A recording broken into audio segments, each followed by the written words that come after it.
In the desert west of Cairo, where the wind has whispered over bones for 5 millennia, a team of archaeologists unearthed what they thought was another tomb.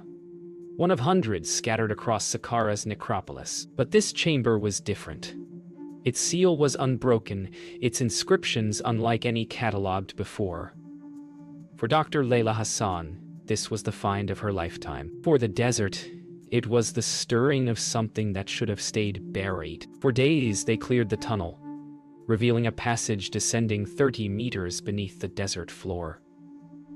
The deeper they went, the more the air grew heavy, charged like before a storm. The hieroglyphs stopped following traditional order, twisting instead into spirals and mirrored forms. Dr. Layla Hassan recorded every inch, but nothing in her training explained the strange hum their instruments began to register. A frequency below human hearing, trembling through the stone itself. At the passage's end they found the seal, a slab of granite blacker than obsidian, fused to the walls as if melted in place. Instruments couldn't measure its depth. No tool, no chisel left a mark. Daniel joked that it looked like it had been poured, not carved. Layla only stared, feeling an impossible warmth radiating from the surface. When she placed her palm against it, the hum rose a note higher, like something awakening in reply. Yusuf found the first warning, carved behind a fallen panel. A relief of priests surrounding a blazing circle, their hands raised not in worship, but in fear. Beneath them, a single phrase repeated again and again, "Keep it asleep." The image sent a chill through Layla's blood. Farar Ransor, called from Cairo, ordered the chamber sealed until a full team could assess it. But curiosity, as always, moved faster than permission. That night, as the sandstorm screamed above, Layla and Daniel returned. The others had gone. The seal was too perfect, too tempting. They brought the thermal drill, the camera, the courage of those who believe knowledge is worth any price. At 2:47 a.m., the bit struck something hollow. The vibration cut through the air like a heartbeat, and from the crack that followed, something unseen but palpable escaped. A rush of air colder than death itself. 2 days after the seal was breached, the instruments refused to stay silent. Deep under the excavation tents, monitors flickered with erratic waves, pulsing at the same rhythm as a heartbeat. Layla Hassan felt it through her chest, a low vibration rising through the stone floor. Daniel Mercer recorded the data in disbelief. No geological source, no seismic activity, yet the hum grew louder, aligning perfectly with the time they opened the door. The inscriptions refused to align with any known script, but beneath their circular chaos, Daniel discovered rhythm. Repetition disguised as geometry. Each swirl corresponded to a sound, and together they formed a phrase older than the pyramids. The breath of Keper. Layla cross-referenced fragments from a forgotten dynasty, linking them to a priest who swore to imprison the storm that walks. At midnight, Yusuf al-Nur heard whispers drifting from the shaft, low, rhythmic, like breath moving through hollow bone. He swore it called his name. By morning, the air around the tomb grew cold, despite the desert heat. When Layla descended again, her torchlight bent as if refracted by invisible water. The hum no longer came from machines. It came from below. At the chamber's heart, beneath a fallen lintel, Layla found a carving of an eye ringed with radiating lines. When Daniel shone his light through a crystal lens, the symbol refracted it into a beam that painted the walls with moving shapes. Priests kneeling before a swirling vortex. Farid Mansour watched in silence, muttering an old proverb, "Some doors are built to keep the gods inside." That night, the power failed. Every light in the camp flickered out as a windless gust swept from the open shaft. Cameras captured nothing, only frames of black interrupted by streaks of static. In that moment, Layla felt a pulse behind her eyes, a pressure not her own. Daniel whispered that something had stepped through, unseen but certain. The tomb had opened, and the world had shifted. By dawn, the site was silent. The hum had stopped, replaced by something worse. Stillness. Yusuf al-Nur found his tools, melted into the sand as if fused overnight. Daniel Mercer checked the thermal readings. Temperatures dropped 15 degrees within minutes. Dr. Layla Hassan, 37th, tried to laugh it off, but her breath fogged in the desert sun. The tomb was no longer dormant. It was listening. The recordings captured during the blackout revealed something impossible, a whispering chorus woven beneath the static. Daniel isolated the frequency, amplifying the words until they formed a name. Kepper. Layla refused to believe it, but when she played it backward, the same voice whispered her own name. That night, no one slept. Near noon, the wind rose without warning. The dunes rippled, then shifted against gravity, upward, like smoke climbing glass. Yusuf shouted and ran, but the sand followed him, bending around his feet like water. The team fled to the trucks, but Layla stayed, watching the tomb's entrance exhale dust that glowed like embers in sunlight. Something beneath was awake, and the desert itself was responding. Inside the tomb, the walls began to glow faintly, patterns shifting under torchlight like living veins. Layla followed the light, mesmerized until she saw the figure. A man in priestly robes standing where no one stood moments before. His face was carved from shadow, but his voice resonated in her skull. You broke the chain. When Daniel reached her, the figure was gone, leaving only heat where she had seen eyes. That night, the entire camp woke, gasping. The air grew thin, though no wind stirred. Daniel stumbled outside to find Layla standing before the tomb, her eyes reflecting torchlight, though her torch lay unlit. When she turned, her pupils were dilated, her voice hollow. "It's not trapped anymore," she whispered. Then the ground trembled, and from the tomb came a sound like the exhale of the earth itself. By morning, the Egyptian Ministry of Antiquities had sealed the site. Dr. Farid Mansour arrived with guards and geologists demanding answers. The readings made no sense. Radiation without decay, light without source, heat signatures moving inside solid stone. Dr. Layla Hassan swore she felt the floor pulsing like a heartbeat. Prophet 4. Daniel Mercer filmed everything, but each recording dissolved into static. Whatever had awakened refused to be contained. Daniel's footage, corrupted on every device, showed fragments that defied logic. Symbols appearing mid-frame, moving across the stone like living ink. Layla fed the data into an AI recognition tool, but it crashed repeatedly, leaving one phrase printed in every log file. He still waits. Daniel laughed nervously, but Farid crossed himself and left the tent. The desert wind followed him, whispering the same words. Searching the archives in Cairo, Farid unearthed a papyrus sealed for decades. The Scroll of Keeper. It spoke of a high priest who imprisoned a storm of voices beneath the desert, sacrificing his life to keep the balance between the living and the eternal. Layla realized the tomb was not meant to honor him, but to hold him, or what he became. Daniel refused to believe myth could infect reality, yet every sensor still beat like a living pulse. When they returned to Saqqara, the black slab had changed. Its surface now reflected the chamber like polished obsidian. But in the reflection, a fourth figure stood among them, cloaked and unmoving. Daniel reached forward, touching the mirror.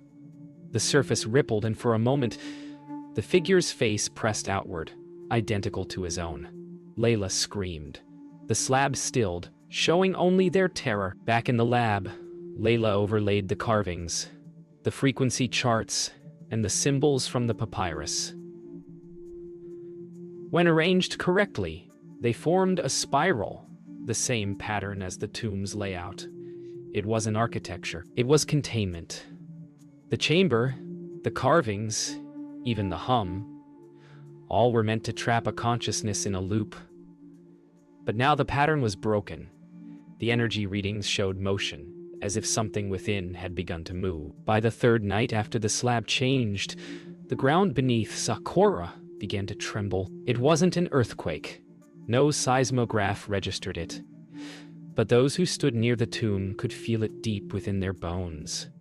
A slow and rhythmic thrum, like the heartbeat of something vast buried alive. Dr. Layla Hassan refused to abandon the site despite official orders from Cairo. She claimed the tremor wasn't destructive, it was communication. Professor Daniel Mercer feared she might be right. The vibration came in intervals, every 42 seconds, each stronger than the last.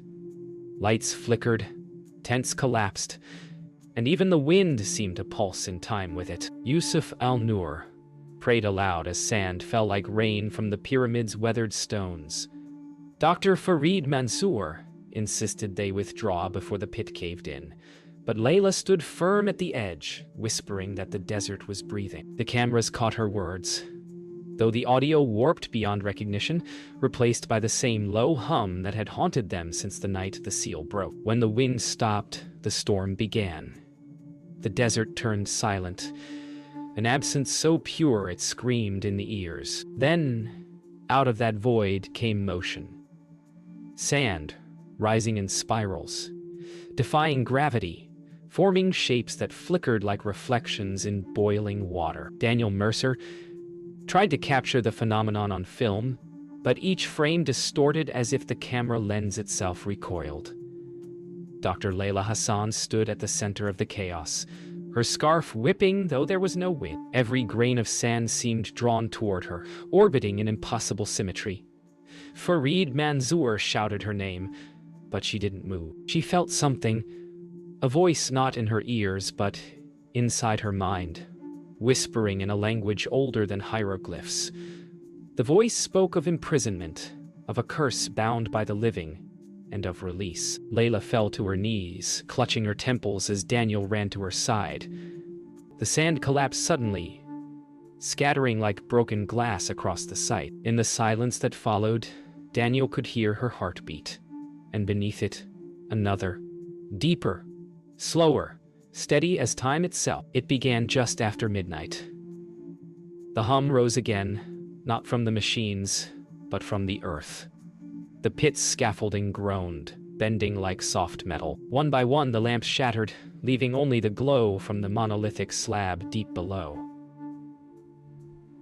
Dr. Layla Hassan led the descent into the tomb, convinced that sealing it again might stop whatever was happening. Daniel Mercer followed her with the camera, his breath ragged, eyes wild. Yusuf refused to go back underground, muttering that he had seen the dead move in the sand. As Layla reached the base, the slab began to sink, melting into the floor, like obsidian liquefied by unseen heat. Light poured from the gap beneath it, pale, weightless, and alive. Farid Mansour, standing at the pit's rim, saw the surface ripple like water and shouted for them to flee. The radio cut out, replaced by a frequency that made the metal vibrate. When Daniel raised his camera, its lens cracked. The last footage shows Layla's silhouette framed by the rising light, her hand outstretched toward the collapsing walls, her voice barely audible. "It's not breaking, it's opening." No one can say how long they were down there. The cameras record 11 minutes, though to Layla it felt like hours. Inside the chamber, sound ceased to exist. Her own heartbeat muted, her breath suspended. The light moved with purpose, swirling like smoke, forming the faint outline of a man draped in priestly robes. His face was familiar, the same visage carved on the walls above the inscription, "Do not awaken." It was Kepper. Not alive, not dead, but something in between. He looked at her with eyes made of starlight, and she understood. The tomb wasn't built to contain a monster. It was built to imprison a god who had refused to die. His imprisonment had sustained the balance between life and the endless void. And now, because of her, that balance was broken. The light reached toward her, not in anger but in longing, a fragment of consciousness desperate for release. Layla's tears evaporated in the glow. Daniel screamed her name, but his voice was swallowed by the radiance. The footage ends there. White, silent, infinite. At sunrise, the Saqqara site lay in ruins. The pit had collapsed, sealing the tomb once again under tons of sand and debris. The storm vanished as swiftly as it had come. Rescue teams found only fragments of tents and shattered lenses scattered across the dunes. Of Dr. Layla Hassan, there was no trace. The last recording recovered from Daniel Mercer's camera contained a single frame. A shape of light suspended in midair, faintly human, its edges dissolving into the dawn. Dr. Farid Mansour ordered the area closed indefinitely, citing environmental instability. The official report listed the incident as a structural collapse, but those who were there whispered otherwise. They said the desert changed that day, its silence deeper, its air heavier, as if the sands themselves were listening. And sometimes, when the wind moves just right across Saqqara, a hum rises from beneath the earth, steady, patient, and alive. Before there was Cairo, before even the first pyramid crowned the horizon, there was a city of silence built on limestone and faith. 5,000 years ago, under Pharaoh Djoser, the priests of the Sun Temple whispered of a storm, not of will, a consciousness that moved between the breaths of men. High Priest Kheper, then 42 years of age, scholar and mystic, heard that voice within the black chambers of Saqqara. He named it the breath that devours, and swore to bind it for eternity. By torch and chisel, he commanded 1,000 workers to carve the world's first true tomb, not for flesh, but for a thought too terrible to roam. For years they dug through living rock while the desert howled above, shaping a spiral descent lined with copper, obsidian, and prayer. Every night, Kheper's acolytes found one of their number missing, taken by shadows that breathed. The priests said nothing. They continued to build. When the final stone was placed, Kheper ordered all who had seen the chamber to be sealed within it, so their voices could never betray the secret. Thus the tomb became both cradle and cage, and the desert its eternal guardian. As the tomb neared completion, Kheper began to hear the storm in his dreams, a language without sound, promising knowledge beyond mortality. He wrote of it on papyrus now lost to time. It offers power for price of silence. On the 49th night, he entered the chamber alone. Witnesses later spoke of lights beneath the stone, though no flame was present. Kheper, 42 and weary, spoke to the unseen presence as to a brother. He offered himself as vessel, believing he could contain the infinite through will alone. The walls shuddered, inscriptions warped, and the priests fled in terror. Only Kheper's voice remained, a steady chant rising above the chaos. I bind thee in the name of Maat, until the world forgets. When silence returned, he was gone. The air stank of metal and myrrh. The priests sealed the chamber that night, weeping, certain they had entombed both savior and curse. The next dawn, the remaining priests of Saqqara gathered to complete Kheper's final command. They painted the spiral of eternity upon the chamber floor, with crushed lapis and blood. 12 elders aged between 40 and 60 formed a circle, chanting the hymn of stillness. They believed Kheper's soul had fused with the force he sought to imprison, that his will alone kept the storm asleep. The ritual demanded sacrifice, each priest surrendering breath, one after another, until none remained to speak. As their voices faded, the last of them sealed the door from within, pressing his palm into wet plaster as the stone descended. Their breaths became the hum that still haunts the tomb. Their silence became its lock. For 5 millennia, that lock held. Until the modern age, when curiosity broke it open. Centuries passed and the story of Kheper faded into myth.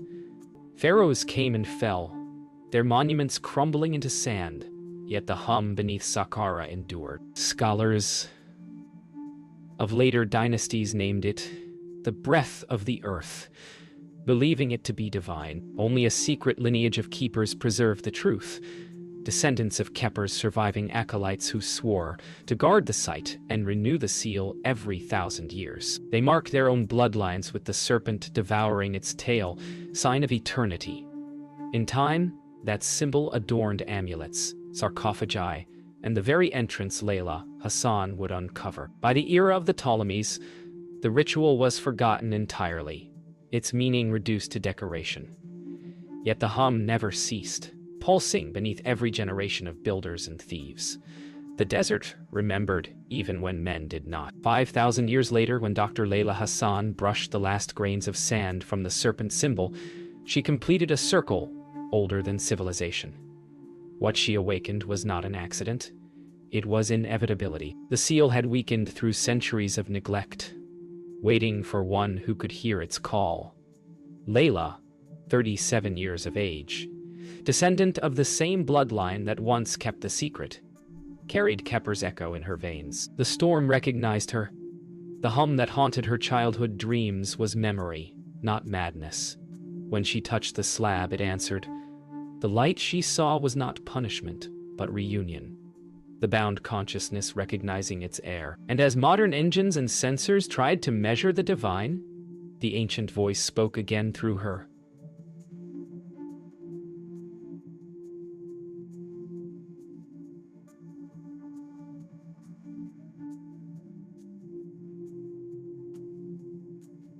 I am the breath between lives. In that moment, history collapsed.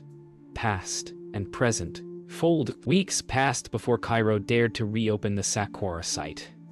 The desert had shifted again, burying all evidence of the excavation under waves of ochre dunes. Officially, the collapse was ruled a structural failure. Unofficially, no one spoke of it. Yet across Egypt, subtle anomalies began to appear.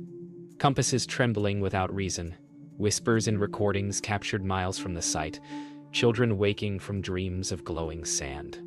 Dr. Farid Mansour retired soon after. He moved to a quiet home on the edge of Giza and refused all interviews. But sometimes, when night fell, he would turn on the radio and hear a frequency that no station claimed. Its rhythm matched the heartbeat of the earth. He would close his eyes and remember the voice of Layla Hassan, her final words echoing through the static. It's not breaking, it's opening. He understood now that silence was not absence. It was waiting. Daniel Mercer survived, though some said a part of him never left the tomb. Months after the collapse, he was found wandering near Luxor, camera in hand, muttering about patterns in the stars. When asked what he'd seen, he could only whisper, "It's still speaking." His footage, recovered from a cracked SD card, revealed impossible frames, flashes of Layla's face in bursts of static, her eyes reflecting constellations. Not visible in this hemisphere. Scientists dismissed it as solar interference, but astronomers noted that the formations matched those seen in tomb carvings of the Old Kingdom. Constellations of rebirth and eternity. Daniel never worked again. At night, he painted spirals on the walls of his apartment, each one glowing faintly in darkness. When neighbors asked about the hum coming from within, he would smile and say, "Is not a sound. It's remembering." Within the Ministry of Antiquities, the discovery became legend wrapped in denial. Files on the Saqqara event were classified, sealed in vaults marked with red wax, and no digital trace. But rumors spread among junior archivists, stories of a locked chamber beneath the Museum of Cairo where objects from the dig had been stored. One night, a technician reported seeing light emanating from the storage crates, the same hue recorded on the footage before it disintegrated. The next morning, the room was empty. Security cameras froze at precisely 3:33 a.m. and every battery in the building drained to zero. Only one line of text appeared on the blank monitors, pulsing faintly. "He still waits, Dr. Farid Mansour was called for consultation, but refused to enter the room. He merely said, 'The breath does not sleep.'" Far from Cairo, nomads began to speak of new sounds beneath the dunes. At night, the sands would ripple, though no wind blew, and travelers swore they saw lights moving beneath the surface, veins of faint gold, pulsing like buried lightning. The Bedouin called it the breath of the buried sun. Satellite imaging confirmed magnetic anomalies, stretching for miles under Saqqara, forming a perfect spiral. Scientists speculated on geothermal causes, but instruments failed when placed near the epicenter. In that place, compasses spun, drones lost signal, and voices echoed with delay. Yet, one sound persisted: the heartbeat of the earth. Rhythmic, deliberate, and impossibly human. The desert once still had become alive again. What had been imprisoned for 5 millennia now stirred beneath the sand, not in wrath but in remembrance. The gods of old, forgotten by time, were whispering once more. They say the desert never forgets, it only waits. In every age, there are those who listen closely enough to hear its breathing. Perhaps Layla Hassan never vanished at all. Perhaps she became part of the current that hums beneath the world, a bridge between what was and what will be. Her journals, recovered from Daniel's belongings, end with a single line: "We were never meant to find gods in graves." The final image from her camera, the one frame that survived, shows not ruin, but renewal.